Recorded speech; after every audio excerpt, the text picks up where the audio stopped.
며느리가 저한테 한 말 들으면 여러분도 기가 막힐 거예요. 찹쌀떡 하나 먹었다고 나이 들어서 철이 없으시네요. 라고 했거든요. 70년 살면서 이런 굴욕은 처음이었어요. 그래서 정말 통쾌하게 복수했습니다. 제 복수 이야기 시작하기에 앞서 이야기가 재미있다면 고정 댓글에 링크 한 번씩만 클릭해 주시면 영상 제작에 큰 도움이 됩니다.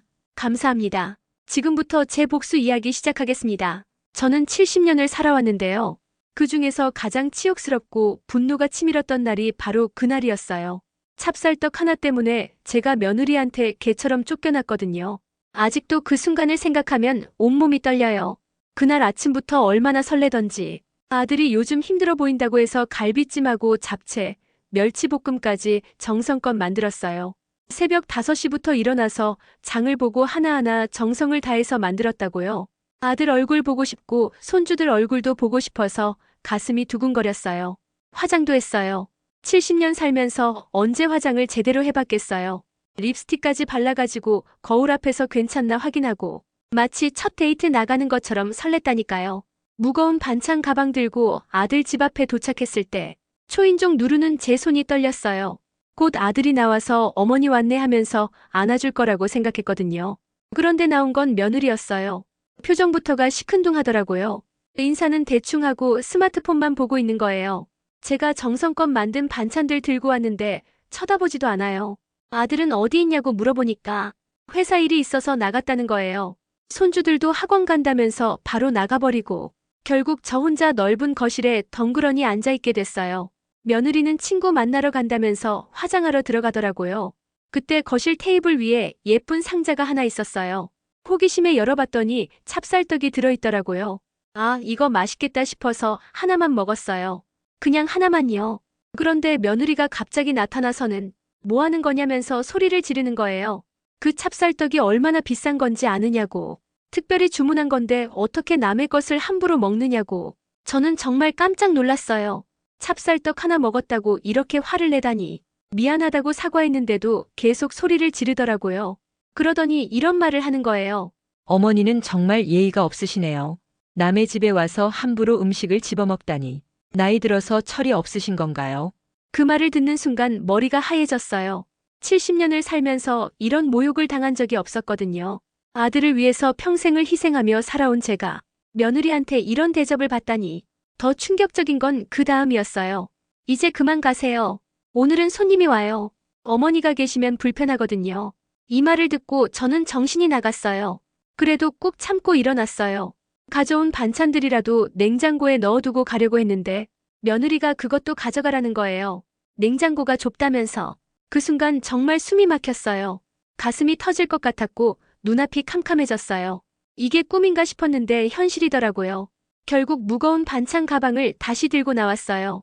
현관문이 쾅 닫히는 소리가 들렸을 때 저는 그 자리에서 한참을 서 있었어요. 다리에 힘이 하나도 없더라고요.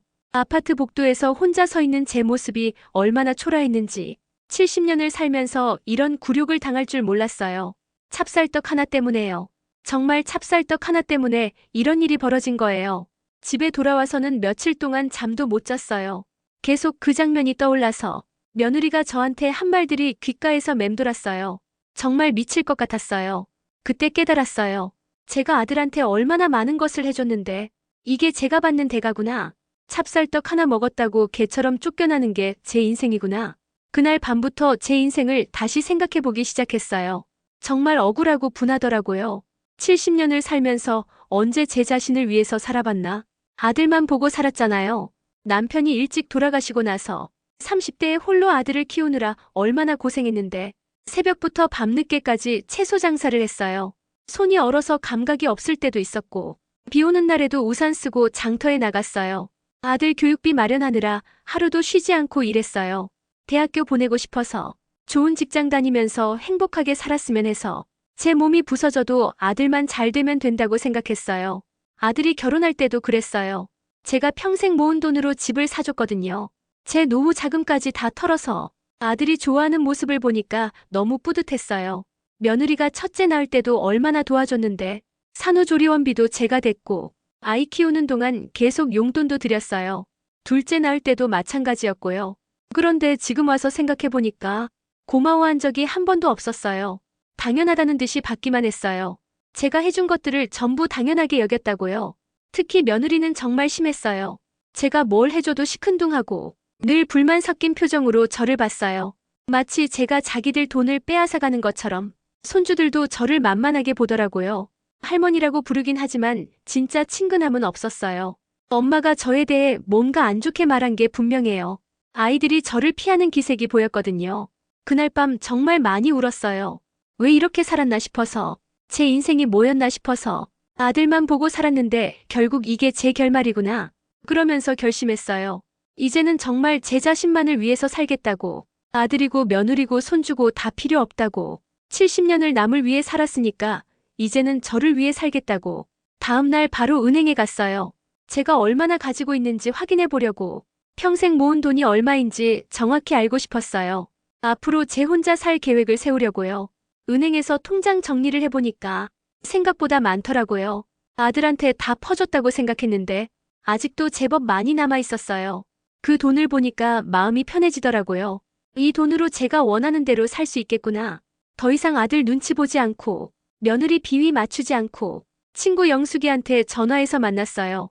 찹쌀떡 사건 얘기를 했더니 영숙이가 정말 화내더라고요. 그런 며느리는 정말 못됐다고. 어머니가 그런 대접 받을 이유가 없다고. 영숙이가 말하더라고요.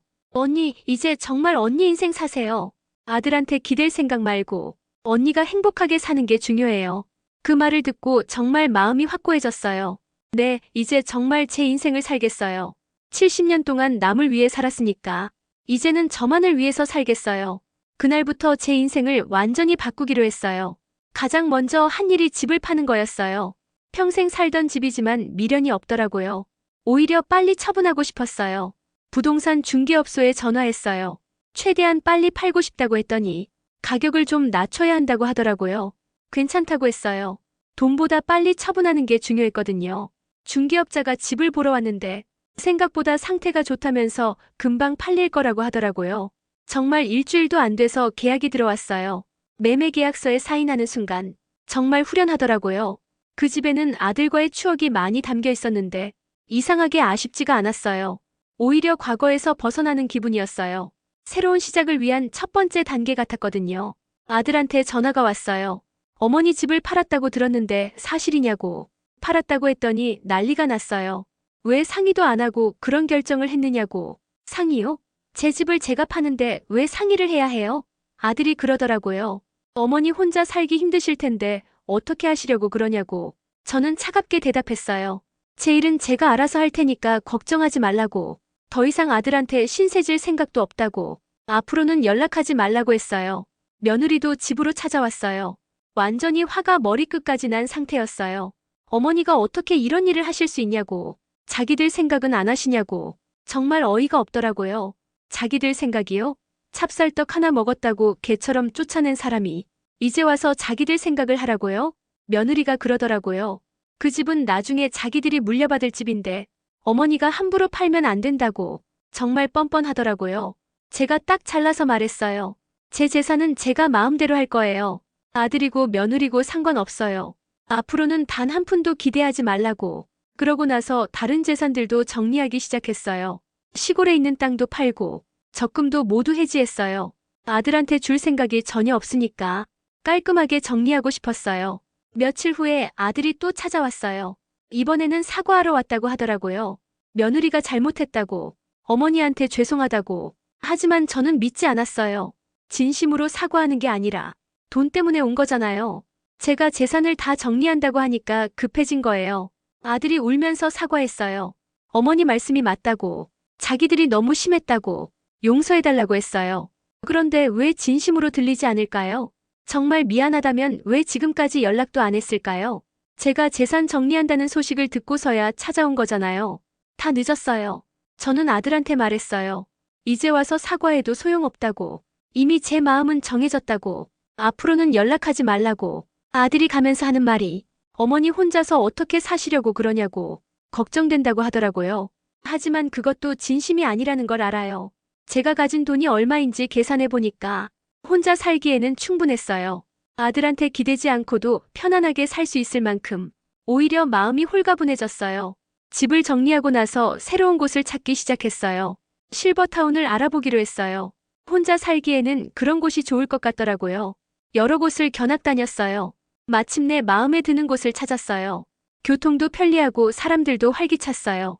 무엇보다 아들이 사는 곳에서 멀어서 좋았어요. 더 이상 마주칠 일이 없을 거니까요. 계약하고 이사 준비를 시작했어요. 기존 가구는 하나도 가져가지 않기로 했어요. 아들과의 추억이 담긴 것들을 보고 싶지 않았거든요. 전부 새로 사기로 했어요. 백화점 가구 매장에 갔는데 70년 살면서 이렇게 설레본 적이 없었어요. 제 돈으로 제가 좋아하는 걸 사는 거니까 아무도 눈치 볼 필요가 없었어요. 예쁜 소파도 사고 침대도 샀어요. 식탁도 제 취향대로 골랐고요. 냉장고랑 TV도 최신형으로 주문했어요. 정말 어린아이처럼 신났어요. 화장품도 샀어요. 70년 살면서 제대로 된 화장품을 써본 적이 없었거든요. 아들 키우느라 그런 여유가 없었어요. 이제는 제가 예뻐지는데 돈을 쓸 수 있어요. 새 옷도 많이 샀어요. 그동안 아들 옷만 사주고 제 옷은 아무거나 입었는데 이제는 제가 입고 싶은 옷을 살 수 있어요. 새 집으로 이사하는 날 정말 가슴이 두근거렸어요. 70년 살면서 이런 기분 처음이었어요. 완전히 새로운 삶이 시작되는 기분이었거든요. 새 집에 들어가서 가구들을 배치하니까 정말 예쁘더라고요. 제 취향대로 꾸민 집이니까 어디서도 눈치 볼 필요가 없어요. 차 한 잔 마시면서 창밖을 바라보는데 이런 평화로운 기분 처음이었어요. 아무도 저를 무시하지 않고 아무도 저한테 상처 주지 않아요. 실버타운에서는 여러 프로그램이 있더라고요. 민화 그리기 수업도 있고 영어 회화 수업도 있고 제가 평생 해보고 싶었던 것들이었어요. 민화 수업에 등록했어요. 그림 그리는 건 처음이었는데 재밌더라고요. 선생님도 친절하시고 다른 수강생들도 좋았어요. 새로운 친구들도 생겼어요. 영어 공부도 시작했어요. 70년 살면서 처음 하는 영어 공부였어요. 어렵긴 하지만 재밌더라고요. 뭔가 새로운 걸 배우는 기분이 너무 좋았어요. 봉사활동도 시작했어요. 근처 복지관에서 식사봉사를 하는 거예요. 다른 사람들을 도우니까 마음이 뿌듯하더라고요. 제가 누군가에게 도움이 되고 있다는 생각이 들었어요. 아들한테서 계속 연락이 왔어요. 문자도 보내고 전화도 하고 어머니 어디 계시냐고 걱정된다고 하더라고요. 하지만 저는 받지 않았어요. 진심이 아니라는 걸 알거든요. 정말 걱정이라면 찹쌀떡 사건 때 연락했겠죠. 이제 와서 걱정한다고 하니까 웃기더라고요. 전화번호도 바꿨어요. 완전히 차단하고 싶었거든요. 새로운 삶에는 과거의 상처가 들어올 자리가 없어요. 깔끔하게 정리하고 싶었어요. 새로운 삶을 시작한 지 6개월이 지났어요. 정말 매일매일이 행복해요. 70년 살면서 이런 기분 처음이에요. 누구 눈치 안 보고 제가 하고 싶은 대로 사는 게 이렇게 좋은 줄 몰랐어요. 아침에 일어나면 기분이 좋아요. 오늘은 뭘 할까 생각하는 것부터 즐거워요. 민화 수업 가는 날이면 설레고, 영어 수업 가는 날이면 긴장되고, 봉사활동 가는 날이면 뿌듯해요. 실버타운 친구들도 생겼어요. 같이 차 마시고 수다 떨고, 가끔 여행도 같이 가요. 70년 살면서 이런 친구들이 있는 줄 몰랐어요. 그런데 어느 날 병원에서 며느리를 마주쳤어요. 정말 깜짝 놀랐어요. 갑자기 나타나서 무릎을 꿇더라고요. 어머니 제발 도와달라고. 아들 사업이 망해서 빚이 많다고. 집도 날아갔다고. 아이들 학비도 못 낸다고. 눈물까지 흘리면서 사정하더라고요.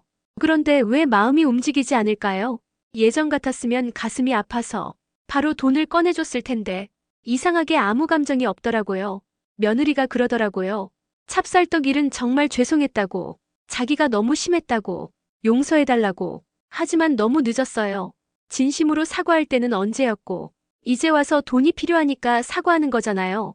그런 사과가 무슨 소용이에요. 며느리한테 말했어요. 이제 저는 제 인생을 살고 있어요. 아들이고 며느리고 손주고 상관없어요. 각자 알아서 사세요. 며느리가 울면서 매달렸어요. 손주들이 어떻게 되든 상관없냐고. 할머니 맞냐고. 정말 잔인하더라고요. 손주들이 힘들다는 건 안타까워요. 하지만 그건 부모가 해결할 문제예요. 제가 왜 책임져야 해요? 그동안 충분히 많이 해줬어요. 며느리가 가면서 하는 말이 어머니는 정말 이기적이라고, 가족도 외면하는 할머니라고, 주변 사람들한테 다 말하겠다고 하더라고요. 그런 말을 들어도 마음이 안 아파요. 예전 같았으면 눈물이 났을 텐데 이제는 정말 아무렇지도 않아요. 제가 선택한 길이니까 후회 없어요. 실제로 며느리가 소문을 냈나 봐요. 실버타운에서 사람들이 수군거리더라고요. 자식을 버린 할머니라고, 정이 없는 사람이라고, 처음엔 좀 신경 쓰였어요. 하지만 금방 괜찮아졌어요. 남들이 뭐라고 하든 제 인생이니까. 제가 행복하면 그만이에요. 어느 날 장을 보러 나갔는데 며느리가 중고품을 팔고 있더라고요. 예전에 명품 가방이라고 자랑하던 것들을 길거리에서 헐값에 팔고 있었어요. 정말 초라한 모습이었어요. 화려했던 예전 모습은 온데간데 없고 수척하고 불안해 보이더라고요. 그래도 동정심은 들지 않았어요. 자업자득이에요. 찹쌀떡 하나 때문에 저를 그렇게 모욕했으니까 이제 그 대가를 치르는 거예요. 인과응보라는 게 정말 있더라고요. 며느리가 저를 보고 달려오더라고요. 어머니 제발 한 번만 도와달라고. 정말 죽겠다고. 아이들이 굶고 있다고. 하지만 제 마음은 돌처럼 단단했어요. 그때 저한테 한 말들이 다 기억나거든요. 나이 들어서 철이 없다고 했죠. 예의가 없다고 했죠. 이제 와서 도와달라고요? 그때 저를 그렇게 무시했으면서 찹쌀떡 하나 먹었다고 개처럼 쫓아냈으면서 절대 용서 못해요. 며느리가 마지막으로 전화했어요. 정말 절박한 목소리였어요. 모든 게 끝났다고. 이제 정말 갈 곳이 없다고. 저는 차갑게 말했어요. 그건 당신들 문제예요. 저는 더 이상 상관없어요. 앞으로 연락하지 마세요. 그 통화를 끝내고 나서 완전한 평화가 찾아왔어요. 더 이상 분노도 없고 억울함도 없어요. 찹쌀떡 사건이 제 인생을 바꿨어요. 그때는 치욕스럽고 분했지만 지금 생각해보면 감사해요. 그 일이 없었다면 계속 그렇게 살았을 테니까. 이제 저는 정말 행복해요. 민화 그리는 시간도 즐겁고 영어 공부하는 것도 재밌어요. 봉사활동할 때도 뿌듯하고 새로운 친구들과 차 마시며 수다 떠는 시간, 혼자서 조용히 책 읽는 시간, 창밖을 바라보며 평화를 느끼는 시간, 모든 순간이 소중해요. 70년을 남을 위해 살았지만 이제는 온전히 저만을 위해 살아요. 아무도 저를 무시하지 않고 아무도 저에게 상처 주지 않아요. 돈도 충분해요. 아들한테 다 퍼주지 않아서 다행이에요. 이제 이 돈으로 제가 하고 싶은 거 다 할 수 있어요. 여행도 가고 맛있는 것도 먹고 가끔 손주들 생각이 나긴 해요. 하지만 그것도 부모가 책임져야 할 일이에요. 저는 이미 제 역할을 다 했어요. 이제는 제 인생을 사는 게 맞아요. 찹쌀떡 하나가 제 인생을 바꿨어요. 그 작은 사건이 제게 자유를 줬어요. 70년 만에 찾은 진짜 행복이에요. 앞으로도 계속 제 길을 갈 거예요. 남들이 뭐라고 하든 상관없어요. 이기적이라고 해도 괜찮아요. 70년 동안 남을 위해 살았으니까 이제는 저를 위해 살 권리가 있어요. 매일 감사하며 살고 있어요. 새로운 하루가 기대되고 새로운 경험들이 설레어요. 정말 행복해요. 이게 제 이야기예요.